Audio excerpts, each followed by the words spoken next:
Hi everyone, some more daily encouragement for you. This is now day 4,000 and something of quarantine. At least it feels that way. You can tell my roots are getting bad. I really need to get done, and we continue on. So here's your daily encouragement from God's Word from Psalm 3. O Lord, how many are my foes? Many are rising against me. Many are saying of my soul, there is no salvation for him in God. But you, O Lord, are a shield about me, my glory and the lifter of my head. I cried aloud to the Lord, and he answered me from his holy hill. I lay down and slept. I woke again, for the Lord sustained me. I will not be afraid of many thousands of people who have set themselves against me all around. Arise, O Lord, save me, O my God. For you strike all my enemies on the cheek. You break the teeth of the wicked. Salvation belongs to the Lord. Your blessing be on your people. We see, first of all, God's enemies mentioned and pictured here in Psalm 3. How many are your foes? Many are rising against me. Many are saying of my soul, there is no salvation for him in God. Now, if you look at the top, subtitle of this text, a Psalm of David when he fled from Absalom, his son. These were extremely difficult times, difficult days for David. You can imagine the struggle. His own son rising up against him, causing him turmoil, stealing his kingdom away from him, his family, all the things that he loves, his home, his house, everything. But notice what stings the most, I think, to David. It's the words of his enemies. If you recall in 2 Samuel, all the enemies, it's the taunts that hurt. I think it's a good reminder to us that words do hurt. Of all the things David could have thrown up that brings him pain here, it's these words that hurt him the most. They ring true in his ears and his heads. How careful we must be as God's chosen people to not be hasty with our words, to not tear down with our words. We need to be mindful of this and careful, always aware to be building up and not tearing down. Second thing, notice here about David as he's on the run. But you, O Lord, are a shield about me, my glory and the lifter of my head. Now, as we just said, all has been taken away from David. He's now in the wilderness yet again. But David had achieved more in his reign than arguably any other king. Solomon sort of expands his kingdom, but David is known as the greatest king Israel has ever known. David had riches, he had wealth, he had a home. He built public works, Jerusalem and the surrounding cities. It was an unbelievable place. All this is gone. It's all been taken away from King David. And yet, all his earthly glory, if you will, but yet, notice what he says and where he points us and directs us. He says to the Lord, to the covenant God of Israel, you are my glory. David realizes that even in the midst of all that has been taken away, all he has achieved, all that's been taken away, his glory still doesn't lie in the material things that he has. It lies in God. God is his glory.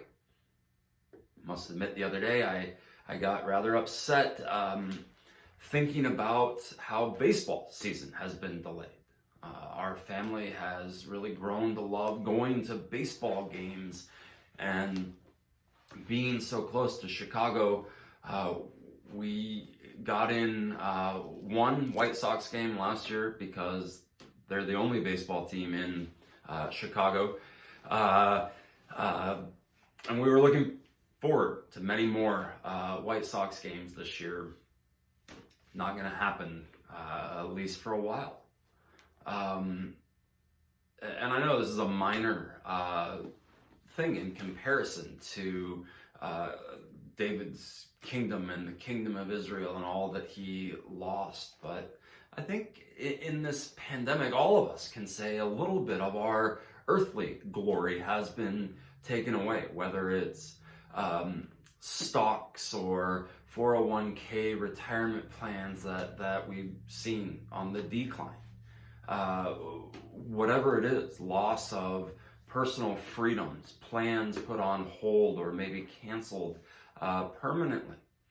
All of these things, yes, they sting, they hurt, but ultimately they are not our true glory in this life. Like David, our glory is in God. And even though we have had things taken away from us here recently, we can still say our glory, your glory, is still there because your glory is Christ and his kingdom. David goes on to say, I cried to the Lord and he answered me from his holy hill. Now I think we can say just a couple things about the God that David serves here. First of all, he's a God that protects him. Notice he calls him a shield. There is protection. Absalom never gets David, although he certainly had opportunity to. God protects him in the midst of his running. Second thing we can say about David, or about God, is that he is all sufficient. He is the one that is obviously his glory, and so he needs to trust in him, and he does, and we can and will as well. The third thing, God is a God who restores David.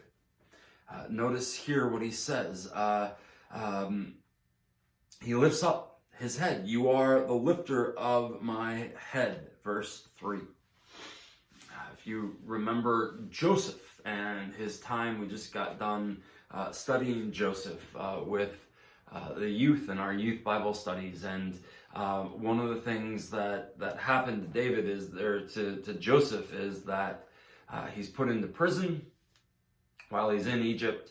And he's in there with the baker and with the cupbearer. And the cupbearer is restored to his rightful place after spending some days in Joseph's prison. And the expression that's used there is his head was raised up, lifted up. You get this sense of your head either being forced down or looking down in shame. David says here, God is the one that lifts up the head. He lifts up your head. He restores you to who you are and who you are meant to be in his son, Jesus. And then the fourth thing we're told about God here. Verse 4, I cried aloud to the Lord, and he answered me from his holy hill. Matter of geography. The holy hill, the hill of Zion, we spoke about this in our video on Psalm 2. God's holy hill is where God is present. During David's time in the tabernacle, in Solomon's time, and from then on out in the temple. God's holy hill.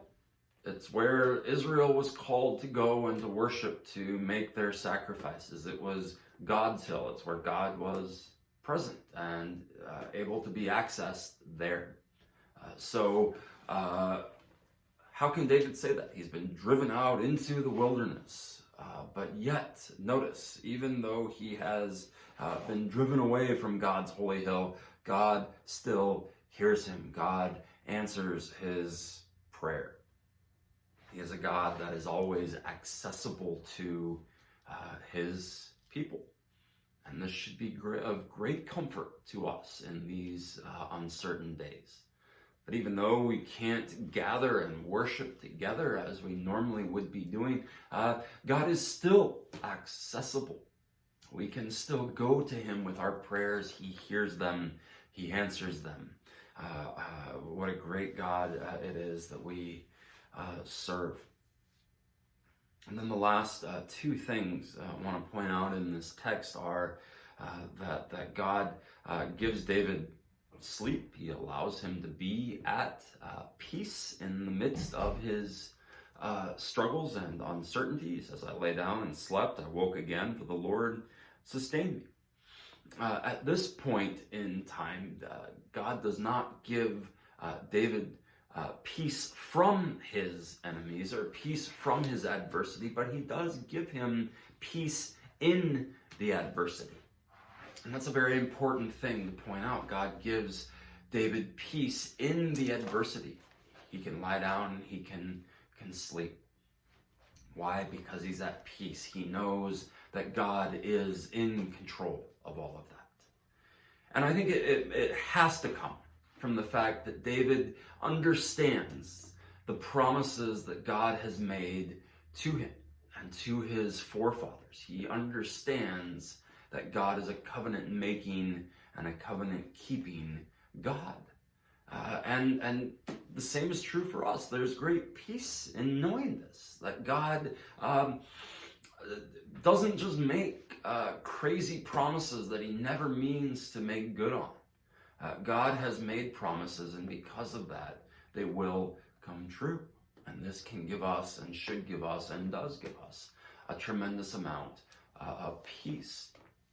But eventually, and if you know the history here, eventually God does give David peace from Absalom. And you see this at least alluded to here by David. Arise, O Lord, save me, O my God, for you strike all my enemies on the cheek. You break the teeth of the wicked. Now, arguably, these are passages that give some people great trouble. They're troubling, and they're designed to be. God striking David's enemies on the cheek, breaking teeth. I mean, this is a mighty blow. This is a violent act. A lot of us, this doesn't sort of jive with our views, our conceptions of who God is. And if that is you, then you probably need to rethink some of the things that you think about God and know about him. Because here's the thing. God is a God who does promise to met out vengeance against his enemies. And if you know something else about God, he is a God that will do that. He's promised vengeance against those who war against him, who rage against him. All of his enemies will be placed under Jesus' feet. This is very violent imagery. But we must not be afraid of it, because here's what this means for God's people. God will eventually save us from all our foes. And he does it in a mighty and powerful and, yes, ways that aren't very nice for God's enemies. But in order for this to happen, it must ring true. If there is to be ultimate peace. I'll close with this one final illustration on this. I remember in college, my freshman year, there always seemed to be one kid on my dorm room floor that was really odd. And I remember this guy, and always up to no good, too. And I remember about midway through my final semester there, it was probably right around this time, April. This kid had a huge snake, like a 6-foot python, that he wasn't supposed to have in his room but he did anyway. And it was there for most of the year. Why anybody would want a snake as a pet, I have no idea. But this snake, right around this time, got loose. And I don't think they ever found this 6-foot python again. Maybe they did, I don't know. But I can remember that last 6 weeks of school, 4 weeks of school, whatever it was, not sleeping well at all, knowing that this 6-foot snake was loose in the dormitory somewhere. That was one of those instances where, anything that you would just imagine something rubbing against your feet in bed at night, and, freak out moments and whatnot.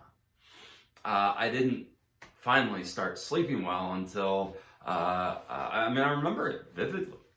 Didn't start sleeping well until the semester was over and I had gone back home again. The threat was gone, in other words, and I don't know if they ever found this snake. But the point is that there was no peace until the threat was eliminated.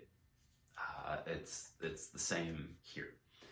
There is no peace in this world. There will be no peace in this world until Jesus comes again and sets all things right. And that's the promise that David is ultimately pointing us to.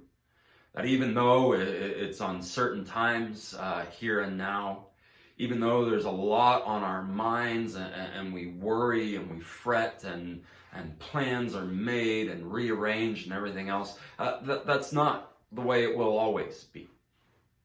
Because God has promised that his son Jesus will return. And when he does return, he is going to met out vengeance upon all those who have not bowed their knees to Jesus Christ as Lord and Savior. All the enemies that he has will be dealt with and punished and sent to hell for all eternity. But the peace that we will know then is something that we really need to reflect upon, because it will be better than anything you can ever possibly imagine. So Christian, with that, I pray that you will have peace in these uncertain times, looking to Jesus Christ and trusting in him, knowing that he has a plan in all of this, and that he one day will restore all things. But until he does, you can still have peace in the midst of this uncertainty, knowing the God who makes great promises to you and delivers on every single one of them. Be safe and be blessed, and we'll talk to you again soon. Take care.